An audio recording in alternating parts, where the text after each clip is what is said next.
Sebelum lanjut, seperti biasa, Mimin mau ngucapin terima kasih buat orang baik yang udah nyawer. Kali ini kembali lagi Tawis Amon. Pesan angpau buat Mimin. Kamsia, kamsia. Buat orang baik yang udah nyawer, Mimin mau ucapin terima kasih banyak. Semoga semakin bertambah rezekinya, panjang umur, dan sehat selalu. Kita lanjutkan ke intronya. Ichikiwir. Kembali lagi bersama channel kita semua. Jika Anda suka, jangan lupa komen, like, dan subscribe, serta juga bila Anda berkenan. Aktifin subtitlenya supaya ada tulisan teksnya. Kita langsung ke ceritanya.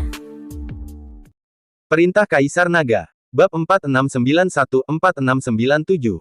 Bahkan jika mereka hanya bisa memasuki alam surgawi dengan tangga langit yang berat, itu lebih baik daripada tinggal di dunia surga dan manusia. Jika mereka berada di dunia surga dan manusia, para biksu dari alam surgawi ini ditekan dan dibuat sangat malu. Melihat Dev mengatakan ini, Gabriel tersenyum langsung dan berkata perlahan, jika tangga ke langit begitu mudah dilewati, maka saya khawatir tidak akan ada biksu di dunia surga dan manusia. Untuk seseorang dengan kekuatanku, aku hampir tidak bisa mencapai ujian keempat menaiki tangga langit, dan aku tidak bisa tinggal lama sama sekali, dan aku langsung dikalahkan. Anda tahu berapa banyak biksu yang berjuang sampai mati, dan mereka bahkan tidak bisa mendekati sisi tangga. Apa yang Anda katakan terlalu sederhana. Kamu bahkan tidak bisa tinggal lama tingkat langit keempat. Dev mengerutkan kening. Sekarang Gabriel adalah puncak tingkat 9 alam Mahayana, dan kekuatannya dianggap sangat kuat, tetapi kekuatan semacam ini bahkan tidak dapat menahan ujian tingkat keempat. Gabriel berkata dengan sangat serius, Saudara Chen, sangat sulit untuk menaiki tangga. Ini cara yang bagus untuk terhubung, bukan sembarang orang. Selain kekuatan yang dibutuhkan untuk menaiki tangga, kamu juga membutuhkan sejumlah bakat untuk bisa mewujudkannya. Jalan surga dan bumi adalah jalan yang terpisah. Anda harus tahu bahwa masing-masing adalah dunia, tidak sesederhana yang Anda pikirkan. Saat tangga ke langit terbuka kali ini, aku bisa membawamu untuk menerobos. Ini akan memungkinkan Anda untuk dengan cepat meningkatkan kekuatan Anda dan melatih pencerahan Anda, tetapi juga sangat berbahaya. Saya tidak tahu berapa banyak biksu yang tewas di tangga menuju langit. Dev mendengarkan dengan cermat kata-kata Gabriel, yang sangat mengejutkannya. Dengan cara ini, apa yang disebut hubungan ini seharusnya adalah bahwa jalan surga dan bumi sedang mencari kejeniusan tak tertandingi semacam itu di semua dunia dataran rendah, dan kemudian membiarkan mereka memasuki alam surgawi. Orang dengan kualifikasi biasa-biasa saja, saya khawatir mereka tidak perlu memikirkannya dalam hidup mereka. Apa maksudmu, Gua Xianzun itu berada pada tingkat tertentu di tangga menuju langit? Dev bertanya pada Gabriel. Bagaimanapun, Gabriel sama sekali tidak dapat memasuki alam surgawi sekarang, jadi tidak mungkin baginya untuk memegang peta harta karun alam surgawi dan menceritakannya pada dirinya sendiri. Sekarang mendengarkan kata-kata Gabriel, pasti ada beban tertentu dari tangga ke langit ini, bagaimanapun juga, setiap beban adalah dunia. Jelas, setiap lapisan dunia ini dibuka oleh seorang biksu yang kuat, tetapi itu juga ada secara nyata. Sama seperti dunia di dunia surga dan manusia ini, itu juga dibuka oleh sekte janji suci, tetapi dunia nyata semacam ini, bahkan pendirinya tidak dapat menghancurkannya sesuka hati, dan itu harus mengikuti aturan langit dan bumi. Ya, Gua Xianzun itu ada di tangga tingkat keempat, tapi saya hanya bisa bertahan di tingkat keempat untuk sementara waktu, jadi saya belum bisa menemukannya.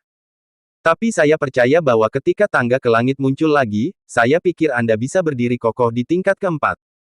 Gabriel mengangguk dan berkata. Ketika Dev mendengar ini, hatinya tergerak. Gua Xianzun yang kuat, itu adalah peluang besar. Namun, dia juga tahu bahwa peluang seperti ini seringkali disertai dengan risiko yang sangat besar. Saudara Yun, apakah peta harta karun ini dapat diandalkan? Dev bertanya dengan hati-hati. Benar-benar dapat diandalkan. Relik ini saya dapatkan dari seorang biksu kuno, dan masih ada tanda kekuatan besar di atasnya. Gabriel berkata dengan sangat percaya diri. Dev merenung sejenak, dan akhirnya mengangguk, kalau begitu, aku akan berjanji padamu. Gabriel juga sangat senang melihat Dev setuju, jadi dia berkata, orang-orang dari istana ke-10, kamu bisa membunuh mereka sesuka hati, kecuali ayahku. Tapi ayahku pasti akan terus mengirim orang untuk membunuhmu, dan kamu harus bersiap. Oke. Dev mengangguk, apa kekuatan istana ke-10-mu? Tidak akan ada banyak biksu dengan ranah transformasi negeri peri, kan?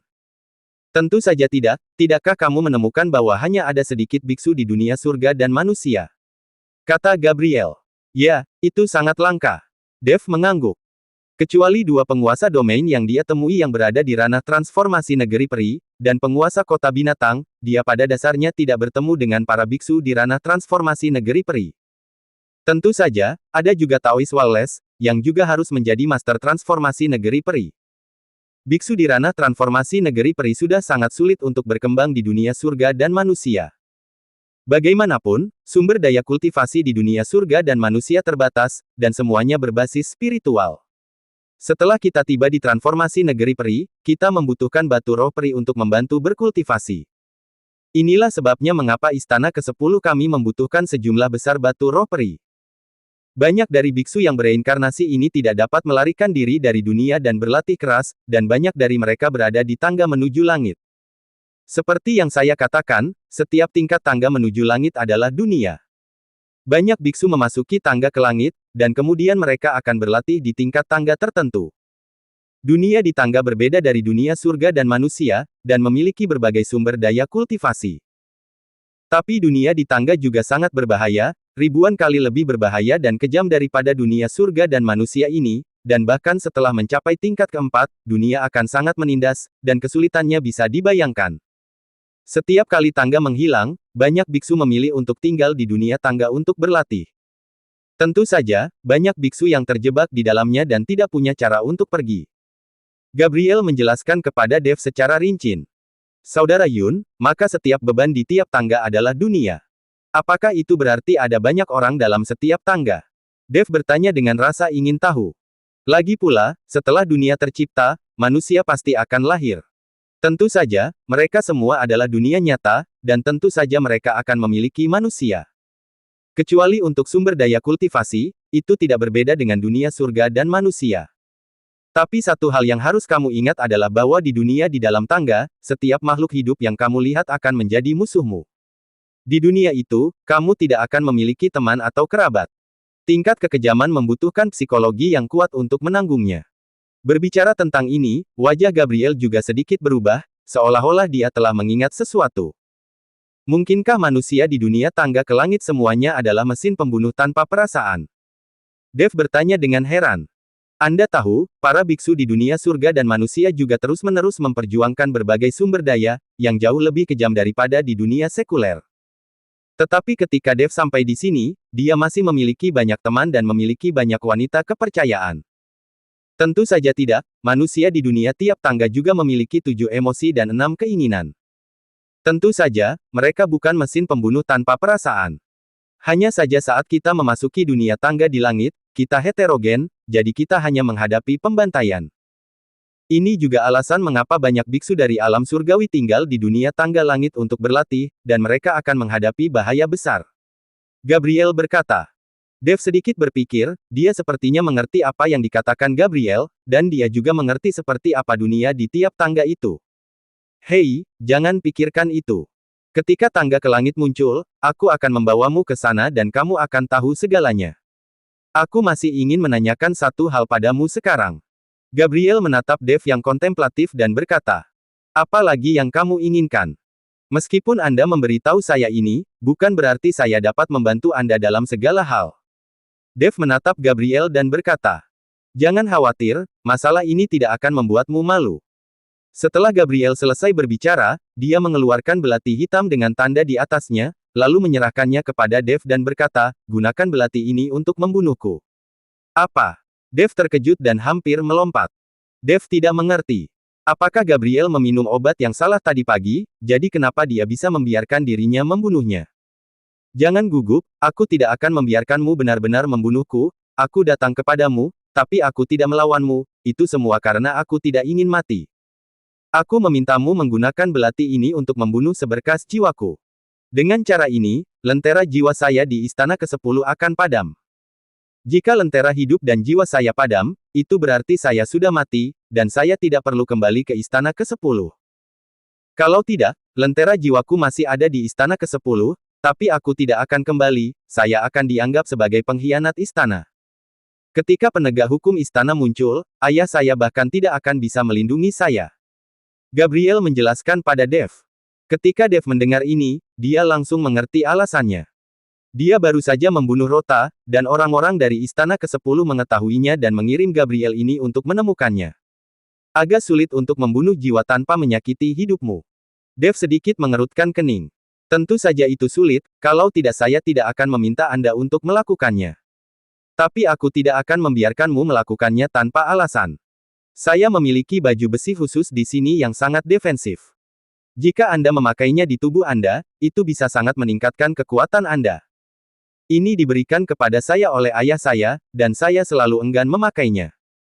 Seperti yang dikatakan Gabriel, dia merentangkan telapak tangannya secara langsung, dan sebuah kotak hitam muncul, lalu meletakkannya di depan Dev. Sangat murah hati. Dev melihat kotak di depannya, sedikit sulit dipercaya, Gabriel ini benar-benar memberi dirinya hadiah yang sangat berharga. Tentu saja, saya memperlakukan teman-teman saya dengan sangat murah hati. Gabriel tersenyum. Aku tidak mau. Dev menggelengkan kepalanya. Kenapa? Anda tidak ingin membantu saya? Gabriel terkejut. Saya dapat membantu Anda, tetapi saya tidak menginginkan baju besi apapun. Dev berkata, apakah kamu takut kamu berhutang budi padaku? Gabriel tidak mengerti, mengapa Dev tidak menginginkan barang pemberiannya. Itu tidak benar, aku hanya berpikir baju besimu biasa saja dan aku tidak menginginkannya. Dev berkata, biasa saja. Biar ku beritahu, aku. Gabriel hendak membantah, tetapi cahaya keemasan bersinar di sekitar tubuh Dev. Kemudian potongan sisik emas menutupi seluruh tubuh Dev, langsung membungkus Dev menjadi dewa perang berbaju besi emas. Melihat baju besi emas di tubuh Dev, Gabriel langsung bingung. Kamu. Gabriel membuka mulutnya lebar-lebar karena terkejut. Tubuh emasku tidak buruk, bagaimana jika dibandingkan dengan baju besimu? Setelah Dev selesai berbicara, dia langsung menikam dadanya sendiri dengan belati di tangannya. Dentang. Dengan suara yang tajam, belati itu langsung terpental, tapi tidak ada bekas di tubuh emas Dev. Jangan membuat masalah, jangan patahkan belatku. Gabriel terkejut. Pedangnya sendiri dipatahkan oleh Dev. Jika belatinya patah, dia tidak akan memiliki senjata. Mengambil belatinya, Gabriel berkata dengan sedikit malu, baju zirah emasmu memang lebih baik dariku, tapi aku tidak menyangka kamu memiliki begitu banyak harta karun. Akan sangat bagus jika aku bisa mengalahkanmu dan membunuhmu secara langsung. Semua harta ini milikku. Setelah Gabriel selesai berbicara, dia menyerahkan belati di tangannya kepada Dev lagi. Dev memegang belati itu dan berkata sambil tersenyum tipis, saat ini, jika kamu mengatakan hal seperti itu, apakah kamu tidak takut aku akan membunuhmu secara langsung? Kamu tidak akan. Gabriel tersenyum, dan kemudian kabut putih samar muncul di atas kepalanya. Ini adalah jiwa Gabriel yang terlepas dari tubuhnya. Dev melambaikan belati di tangannya dalam sekejap, tanda di belati itu berkedip-kedip, dan jiwa Gabriel langsung terputus dan perlahan menghilang. Wajah Gabriel menjadi sedikit pucat, dan napasnya jelas jauh lebih lemah, tapi masih ada senyum di wajahnya. Terima kasih. Gabriel mengikuti Dev untuk berterima kasih padanya. Gabriel. Kimberly tiba-tiba masuk ke kamar dan berlari menuju Gabriel dengan gugup. Dia bisa merasakan jiwa Gabriel menghilang. Ketika dia melihat wajah Gabriel pucat dan napasnya melemah, mata Kimberly menatap Dev dengan permusuhan yang nyata. Saudara Yun, aku tidak akan mengganggumu lagi. Dev bangkit dan berjalan keluar. Kimberly ingin menghentikan Dev untuk meminta kejelasan, tetapi dihentikan oleh Gabriel. Saya meminta Saudara Chen untuk memotong sehelai jiwa saya, agar lentera jiwa saya padam, dan kita tidak perlu kembali ke Istana ke-10, dan Istana tidak akan mengirim penegak hukum. Gabriel berkata sambil tersenyum. Kamu sangat berani, kamu berani memberikan jiwamu kepada orang asing untuk dipenggal. Jika dia memiliki niat buruk, bukankah kamu tidak akan memiliki kehidupan? Kimberly berkata dengan beberapa keluhan. Jangan khawatir, jika dia ingin membunuhku, aku tidak akan punya kehidupan untuk melihatmu. Kali ini, kita bisa bersama dengan baik, dan tidak ada yang akan memisahkan kita lagi. Gabriel memeluk Kimberly, dan kemudian menekan Kimberly di bawahnya. Istana ke-10. Di ruang rahasia yang redup dan misterius, cahaya lilin bergoyang, memantulkan ratusan lentera kehidupan dan jiwa yang tersebar di sekelilingnya, setiap lentera melambangkan api kehidupan seorang anggota penting di Istana ke-10. Penguasa Istana ke-10, penguasa agung dan dalam ini, berdiri sendirian di ruang rahasia ini, tatapannya setajam elang dan elang, terkunci rapat di salah satu lentera jiwa itu adalah lampu jiwa Gabriel. Gabriel, yang telah menunjukkan bakat dan kebijaksanaan luar biasa sejak dia masih kecil, jatuh cinta pada seorang wanita dari dunia luar karena pertemuan yang tidak terduga, yang melanggar aturan ketat Protoss dan membuat Gabriel bersalah atas pemberontakan. Tetapi demi kebahagiaan putranya, penguasa Istana ke-10 meminta Gabriel untuk membawa kekasihnya dan meninggalkan Istana ke-10 atas nama menjalankan tugas. Bahkan, dia berharap bisa terbang bersama kekasihnya dan menjalani kehidupan yang biasa dan bahagia mulai sekarang. Namun, pada saat ini, jantung penguasa Istana ke-10 berdetak seperti genderang, dan matanya penuh dengan kecemasan dan kegelisahan.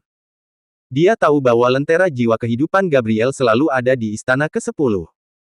Meskipun Gabriel telah pergi, lentera jiwa kehidupan masih ada di sana. Jika Gabriel tidak pernah kembali, Istana pasti akan tahu. Saat Gabriel teridentifikasi sebagai pembelot, dia akan mengirimkan penegak hukum untuk memburunya. Jika penegak hukum muncul, penguasa Istana ke-10 tahu bahwa dia tidak berhak ikut campur. Jadi dia berpikir untuk melepas lentera jiwa Gabriel, atau membiarkan lentera jiwa Gabriel padam. Dengan cara ini, Istana tidak akan memperhatikan masalah ini. Tetapi ketika penguasa Istana ke-10 melihat lentera jiwa kehidupan Gabriel, lentera jiwa kehidupan Gabriel tiba-tiba berdenyut 2 kali, dan kemudian padam tanpa peringatan. Melihat lentera kehidupan dan jiwa yang padam, mata penguasa Istana ke-10 tiba-tiba melebar. Dia tidak percaya bahwa Gabriel sudah mati. Putranya sudah mati. Dia meminta Gabriel untuk menemukan Dev, tapi itu hanya alasan. Sebuah alasan agar Gabriel meninggalkan Istana ke-10. Selama Gabriel meninggalkan Istana ke-10, Gabriel dapat membawa wanita yang dia cintai dan terbang. Ini juga alasan mengapa penguasa Istana ke-10 meminta Gabriel untuk membawa semua kerabatnya pergi. Tapi sekarang, lentera jiwa kehidupan Gabriel telah padam. Apakah anak bodoh ini benar-benar pergi menemui Dev? Tubuh penguasa Istana ke-10 sedikit gemetar. Setelah beberapa saat, penguasa Istana ke-10 nyaris tidak bisa menenangkan ombak di hatinya. Dia menarik napas dalam-dalam dan perlahan keluar dari ruang rahasia, terlihat sangat berat di setiap langkahnya. Ketika dia datang ke aula utama, dia menemukan seorang pria berjubah hitam berdiri dengan tenang di sana. Pola binatang yang digambar pada jubah hitam tampak sangat mengerikan dalam cahaya yang lemah, dan wajah pria itu sepucat kertas, rongga matanya dalam, seolah-olah dia baru saja kembali dari neraka. Penguasa istana, anakmu Gabriel telah jatuh cinta dengan seorang wanita luar, dan itu melanggar aturan klan Protoss kita. Dia memiliki tubuh yang penuh dosa. Bagaimana Anda bisa membiarkan dia mengkhianati bait suci istana? Pria itu menanyai penguasa istana ke-10. Edgar, aku tahu kamu meragukanku, curiga bahwa aku mencoba melepaskan Gabriel. Saya dapat memberi tahu Anda sekarang bahwa Gabriel sudah mati, dia mati untuk istana ke-10. Ada kemarahan di mata penguasa istana ke-10. Gabriel sudah mati. Lalu tubuh Edgar sedikit bergetar, dan dia tidak bisa mempercayainya, bagaimana dia mati. Apakah kamu masih harus bertanya? Tentu saja itu dibunuh oleh anak bernama Dev. Lentera jiwa dan nyawa Gabriel telah padam. Jika Anda tidak mempercayai saya dapat membawa Anda untuk melihatnya. Kata penguasa istana ke-10. Karena penguasa istana berkata demikian, maka aku akan pergi untuk melihatnya. Jelas, Edgar ini sama sekali tidak percaya bahwa Gabriel sudah mati, dia juga tidak percaya bahwa Gabriel telah meninggalkan istana ke-10 untuk membalas dendam kepada Dev. Penguasa istana ke-10 menekan amarahnya dan berbalik dan berjalan keluar, diikuti oleh Edgar. Ketika mereka datang ke ruang rahasia dan melihat bahwa lentera jiwa dan hidup Gabriel benar-benar padam, Edgar mempercayai kata-kata penguasa istana ke-10. Gabriel, mengapa kamu mati? Terlalu tidak berharga bagimu untuk mati. Edgar tiba-tiba melolong dan menangis. Mendengarkan suara itu, para hantu dan serigala meratap dengan sangat sedih, dan hampir seluruh istana ke-10 bisa mendengar lolongan Edgar. Penguasa istana ke-10 memandang Edgar dengan marah, tetapi tidak mengatakan apa-apa. Dan setelah Edgar menangis beberapa saat, dia mengeluarkan sapu tangannya dan berpura-pura menyekanya, tidak tahu apakah dia benar-benar menangis. Penguasa istana, Dev itu benar-benar terkutuk, kita harus membalaskan dendam Gabriel. Edgar menyeka wajahnya dan berkata, tentu saja kita harus membalas dendam. Aku akan membiarkanmu membalaskan dendam Gabriel sekarang. Anda harus membunuh Dev itu. Kata penguasa istana ke-10. Aku pergi. Edgar terkejut, lalu melambaikan tangannya dan berkata, tidak, kekuatanku sebanding dengan Gabriel. Dia saja terbunuh. Bukankah jika aku pergi hanya mencari kematian, aku bisa memberimu 20.000 batu roh peri? Anda harus membunuh Dev. Ini perintah, bukan diskusi. Penguasa istana ke-10 berkata dengan dingin. Ini. Edgar masih ingin menolak, tetapi melihat kemunculan penguasa istana ke-10, dia hanya bisa menganggukkan kepalanya pada akhirnya. Oke, aku akan pergi. Edgar berbalik dan pergi, dan penguasa istana ke-10 melihat punggung Edgar, matanya penuh dengan niat membunuh. Dia hanya membiarkan Edgar ini untuk mati. Orang ini bahkan berani mempertanyakan dirinya sendiri dan memprovokasi dirinya. Sayang sekali mati. Edgar berjalan keluar dari aula utama, dan segera diikuti oleh seorang lelaki tua kurus. Orang tua itu kurus, tapi matanya sangat tajam. Tuan muda, bagaimana? Apakah penguasa istana ke-10 membiarkan Gabriel pergi? Dia melakukan ini, dan dia mengkhianati bait suci. Selama kita melaporkannya, penguasa istana ke-10 pasti akan dihukum. Orang tua itu berbisik pada Edgar. Diam. Gabriel itu sudah mati. Edgar memelototi lelaki tua itu dan berkata, mati. Orang tua itu tampak terkejut, dan berkata dengan tidak percaya, penguasa istana ke-10 ini sangat kejam, apakah dia benar-benar membiarkan putranya sendiri mati? Tidak mungkin salah, saya sudah melihat lentera jiwa dan hidup Gabriel telah padam. Edgar berkata, jika itu masalahnya, maka kita hanya bisa terus bertahan di istana ke-10 dan perlahan mencari peluang. Orang tua itu berkata dengan sedikit bingung. Mencari peluang pala Lu Peyang. Penguasa istana ke-10 memerintahkan aku untuk membunuh Dev dan memberiku 20.000 batu roh peri. Saya tidak memiliki kesempatan untuk menolak sama sekali. Edgar mengerutkan kening, dengan ekspresi malu di wajahnya. 20.000 batu roh peri. Penguasa istana ke-10 sangat murah hati. Dalam hal ini, maka kita akan membunuh Dev dan kembali ke kehidupan kita. Saya mendengar bahwa kekuatan Dev tidak kuat, tetapi Dev memiliki seorang master di belakangnya untuk melindunginya. Orang ini tidak bisa dilindungi sepanjang waktu. Kita tinggal menunggu kesempatan dan kita pasti bisa membunuh Dev. Orang tua itu berkata dengan percaya diri. Edgar melirik lelaki tua itu, dengan sedikit kemarahan di matanya, dan berkata, tua bangka, apakah kamu ingin aku mati lebih awal? Tuan muda, apa yang kamu bicarakan? Orang tua itu terkejut. Rota, dan sekarang Gabriel, semuanya mati di tangan Dev. Anda masih meminta saya untuk membunuh Dev. Kekuatanku sebanding dengan Gabriel, dan Gabriel sudah mati. Apakah saya masih bisa hidup? Edgar bertanya dengan keras. Tuan muda, saya sudah lama menanyakannya. Dev hanyalah kekuatan tingkat 9 di alam kesengsaraan transendensi. Anda bisa membunuhnya hanya dengan lambaian tangan. Pada saat itu, karena dinasti Xiao maju, ditambah dengan Taois Wallace, dan apa yang Tuan Si di belakang Dev kemukakan, ini menyebabkan Pangeran ke-10 dan Rota mundur. Kali ini Rota dan Gabriel terbunuh, dan sudah pasti apa yang terjadi pada dasarnya dilakukan oleh dinasti Xiao atau Tuan Si, dan tidak akan pernah bisa dilakukan oleh Dev. Tuan muda, jangan takut. Dev hanyalah seekor semut di depanmu. Orang tua itu terus mendorong Edgar untuk membunuh Dev. Yah, karena kamu mengatakan itu, maka aku akan mendengarkanmu. Edgar mengangguk, lalu menatap lelaki tua itu dan berkata, sekarang saya memerintahkan Anda untuk membunuh Dev itu, lalu membawakan kepalanya untukku. Aku, pergi. Orang tua itu terkejut. Ya, aku baru saja memerintahkanmu. Lagi pula Dev itu hanya tingkat 9 di alam kesengsaraan transendensi. Bukankah mudah bagimu untuk membunuh Dev? Kamu pergi dan bunuh Dev itu, lalu bawa kepala Dev. Saya dapat menghadiahi Anda dengan batu roh peri. Edgar berkata kepada orang tua itu. Orang tua itu melambaikan tangannya lagi dan lagi, Tuan muda, saya. Saya tidak bisa, saya pasti tidak bisa. Kamu tidak bisa, apa yang kamu bicarakan? Edgar mengutuk orang tua itu. Tuan muda, apakah Anda tidak akan pergi mencari Dev? Ini melanggar perintah, dan menurut aturan istana, jika tidak mematuhi perintah akan dikenakan hukuman yang berat. Kata orang tua itu. Siapa yang mengatakan untuk tidak mencarinya, tentu saja kamu yang akan mencarinya. Dev itu membunuh orang-orang dari istana ke-10 kita. Jika kita tidak membalas dendam padanya, bukankah itu akan membuat orang meremehkan istana ke-10? Tapi bukan aku yang mencarinya, tapi meminta orang lain untuk membantu menemukan Dev. Sekarang tangga ke langit akan segera muncul, kekuatan tersembunyi dari semua lapisan masyarakat juga mulai bergerak.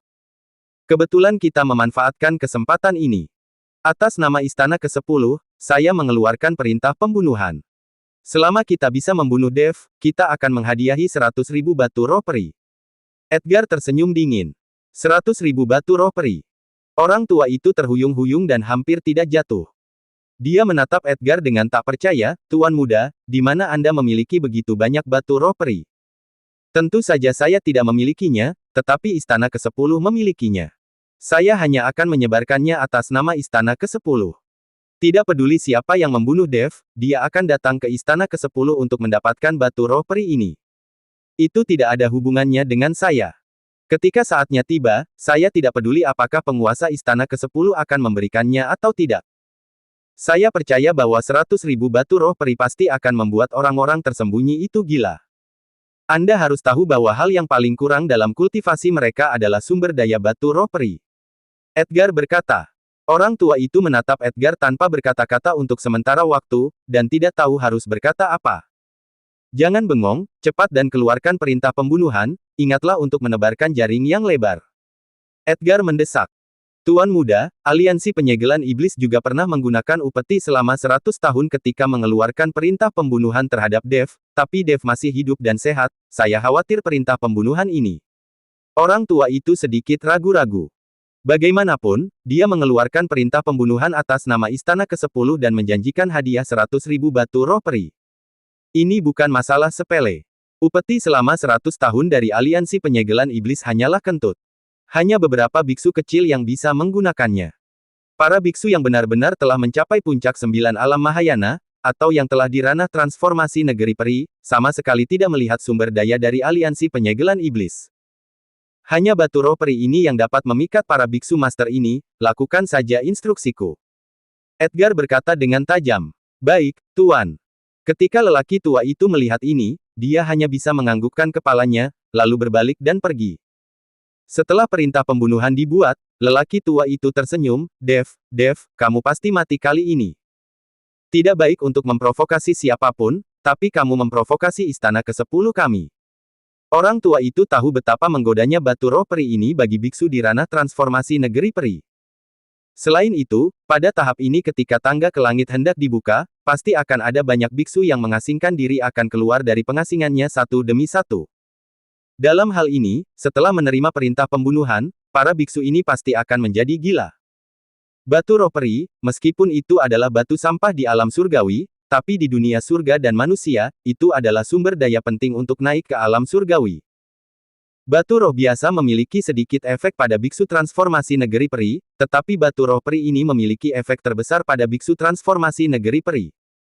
Terutama para biksu di puncak 9 alam Mahayana, jika mereka ingin memasuki ranah transformasi negeri peri, mereka harus memiliki batu roh peri.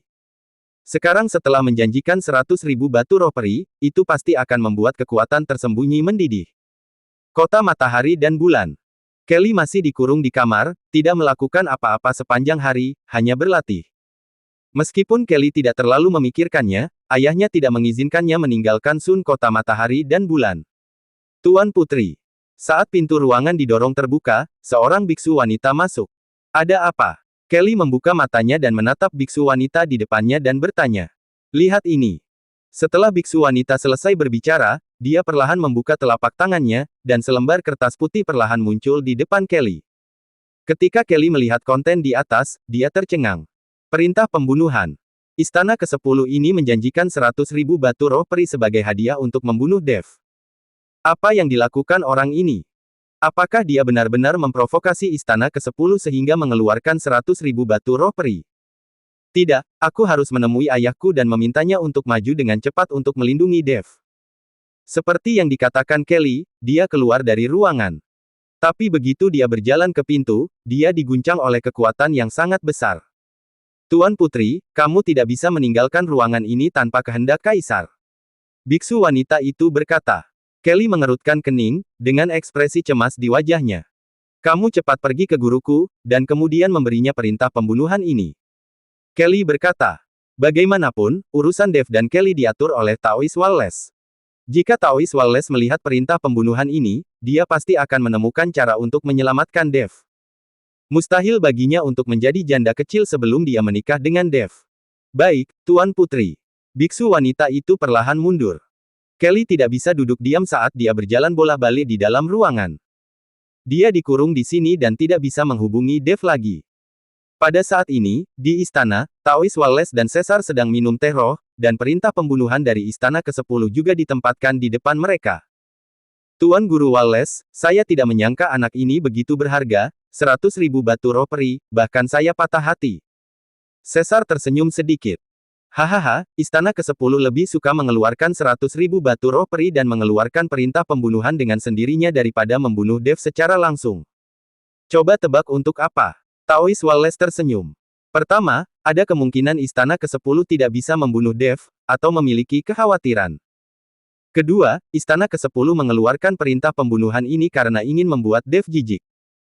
Bahkan jika Dave benar-benar terbunuh, istana ke-10 tidak akan mengeluarkan 100.000 batu roh peri. Caesar berkata setelah sedikit merenung. Ya, apa yang kamu katakan itu mungkin, tetapi ada kemungkinan lain, yaitu, perintah pembunuhan ini sama sekali tidak dikeluarkan oleh penguasa istana ke-10. Taois Wallace tersenyum tipis. Apakah itu tidak dikeluarkan oleh penguasa istana ke-10? Caesar terkejut. Apakah kamu lupa bahwa istana ke-10 tidak terbuat dari besi, dan tidak semua orang tunduk kepada penguasa istana ke-10? Taois Wallace berkata. Yah, itu mungkin, tapi apapun situasinya, Dave mungkin cukup untuk minum sepanci kali ini. Lalu apa yang akan Tuan Guru Wallace lakukan? Apakah Anda ingin membantu Dave? Caesar menatap Taois Wallace dengan sedikit main-main di matanya. Tunggu dan lihat. Dave adalah menantu yang berbudi luhur yang saya pilih untuk Kelly. Tentu saja, dia pasti luar biasa.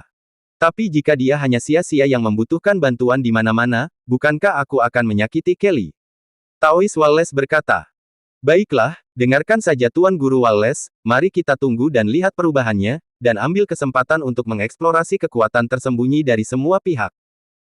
Formasi langit dan bumi yang besar telah muncul secara tidak normal, dan tangga ke langit akan segera muncul, dan kekuatan semua pihak perlahan-lahan muncul ke permukaan. Kali ini akan ada kekacauan besar di dunia surga dan manusia, saya khawatir polanya akan ditulis ulang sepenuhnya. Caesar mengangguk dan berkata, ya, kali ini tangga surgawi muncul, dunia surga dan manusia pasti akan kacau balau. Saya tidak terlalu khawatir tentang kekuatan tersembunyi di dunia surga dan manusia. Saya khawatir orang mesum di tangga bisa bertahan selama 100 tahun di dunia tangga. Jika mereka dibiarkan keluar dari tangga, itulah ancaman yang sebenarnya. Taois Wallace berkata dengan ekspresi khawatir di wajahnya. Ya, mereka yang bertahan di dunia tangga adalah ancaman terbesar. Saya harap orang-orang itu tidak merindukan dunia surga dan manusia, dan tidak keluar dari dunia tangga. Caesar juga memiliki mata melankolis dan sedikit mengerutkan kening. Bersambung.